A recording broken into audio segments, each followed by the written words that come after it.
चाहती थी माँ जी, मैं सिर्फ वो लौटाने आई हूँ जो आपने किसी और से छीन लिया था। इज्जत, सुकून और जीने का हक। 10 साल पहले इसी घर में एक सोनिया, सुबह से तुझे देख रही हूँ, ना काम ढंग का होता है ना तेरे अंदर कोई समझ है। आजकल की बहुएं बस नाम की होती हैं, जिम्मेदारी का तो जैसे मतलब ही भूल गई हैं। मैंने इस घर को खून पसीने से बनाया है और तू इसे बिगाड़ने में लगी हुई है। माँ जी, मैं हर दिन कोशिश करती हूँ कि आपको कोई शिकायत का मौका ना दूं, लेकिन शायद मेरी हर कोशिश आपके लिए कम पड़ जाती है। कभी कभी तो सोचती हूँ क्या इस घर में मेरी कोई जगह भी है या नहीं। क्या हुआ मम्मी? अब इनको क्या हुआ? मम्मी, आप क्यों इतना गुस्सा करती हो? एक काम वाली रख लो, भाभी से तो वैसे भी ढंग का नहीं होता। ठीक है, कल से एक काम वाली आएगी और अगर उसने भी काम खराब किया तो उसे भी निकाल दूंगी। नमस्ते। सुना है आपको काम वाली चाहिए। मैं काम कर सकती हूँ, लेकिन एक बात पहले ही साफ कर दूं, मैं काम सिर्फ पैसों के लिए नहीं करती। मैं वहाँ काम करती हूँ जहाँ मुझे लगता है कि मेरी जरूरत है। ये क्या तरीका है बात करने का? काम वाली हो, काम वाली की तरह बात करो। यहाँ शर्तें रखने नहीं आई हो। मैं काम वाली जरूर हूँ, लेकिन इंसान भी हूँ, और जहाँ इंसानियत नहीं होती वहाँ काम करना मुश्किल हो जाता है। रानी, तुम्हें मम्मी जी बाहर बुला रही हैं।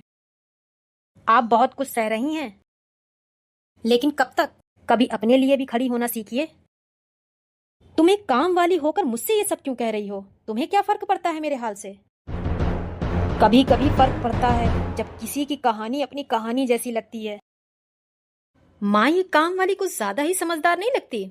इसका बात करने का तरीका, और ये कोई आम काम वाली नहीं लगती है। हाँ, मैं उसी घर में ही हूँ। सब कुछ वैसा ही हो रहा है जैसे मैंने सोचा था, लेकिन अभी जल्दी नहीं करनी, सही वक्त आने दो। ये काम वाली कोई साधारण लड़की नहीं है। इसकी हर बात में एक राज छुपा हुआ है और मुझे पता लगाना होगा कि ये आखिर है कौन। जब से ये रानी इस घर में आई है, सब कुछ बदलने लगा है।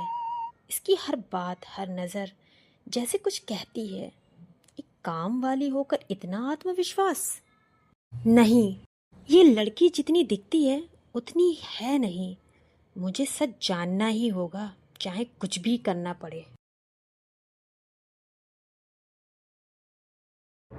हाँ, मैं उसी घर में ही हूँ और यहाँ सब कुछ वैसा ही है जैसा रिपोर्ट में लिखा था, लेकिन अभी कोई कदम मत उठाना।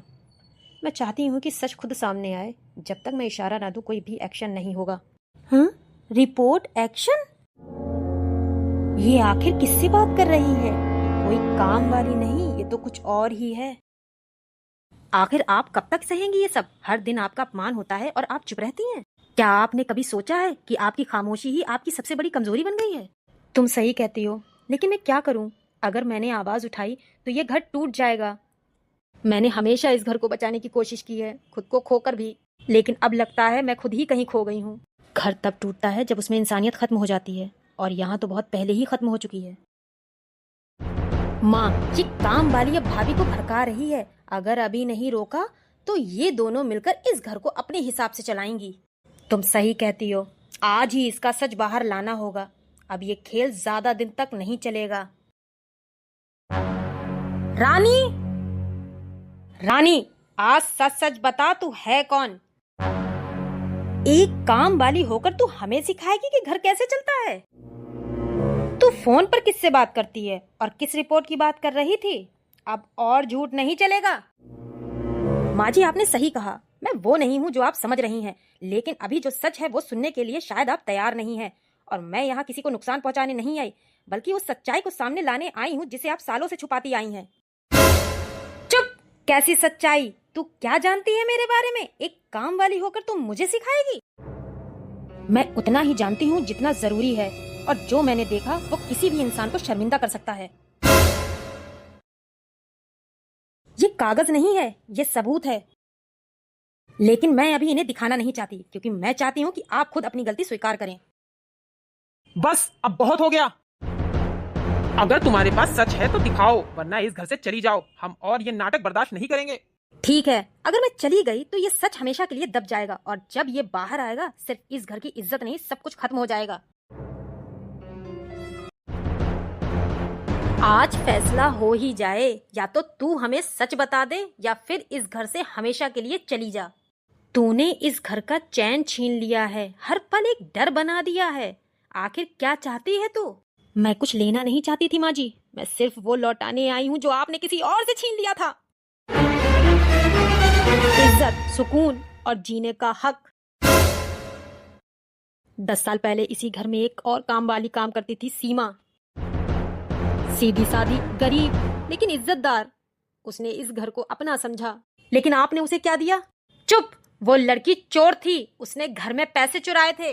नहीं, वो चोर नहीं थी, उसे चोर बनाया गया था। आपने अपनी गलती छुपाने के लिए उस पर झूठा इल्जाम लगाया था और पूरे मोहल्ले में उसकी बदनामी की। वो बेचारी अपनी सफाई देती रही, लेकिन किसी ने उसकी बात नहीं सुनी और एक दिन वो ये दुनिया छोड़कर चली गई।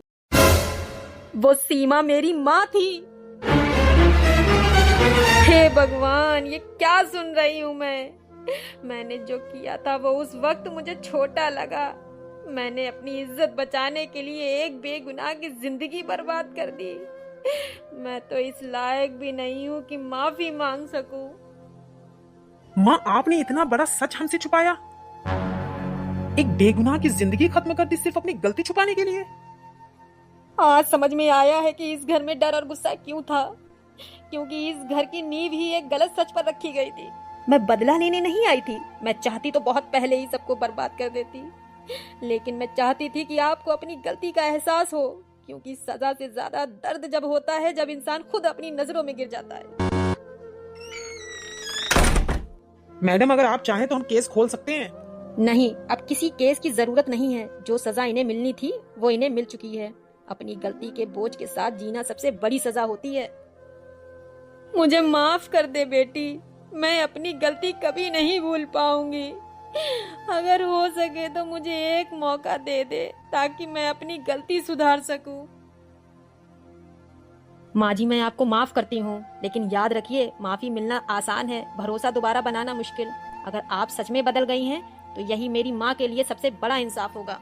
कभी कभी एक छोटी सी गलती किसी की पूरी जिंदगी छीन लेती है, लेकिन अगर समय रहते इंसान अपनी गलती स्वीकार कर ले तो वही गलती उसे इंसान बना देती है। सच्चाई देर से सही लेकिन सामने जरूर आती है। और आप लोग ऐसे क्या देख रहे हैं? प्लीज, वीडियो पसंद आई हो तो लाइक शेयर कमेंट जरूर कर देना और सब्सक्राइब करना मत भूलना, बहुत जरूरी है भाई।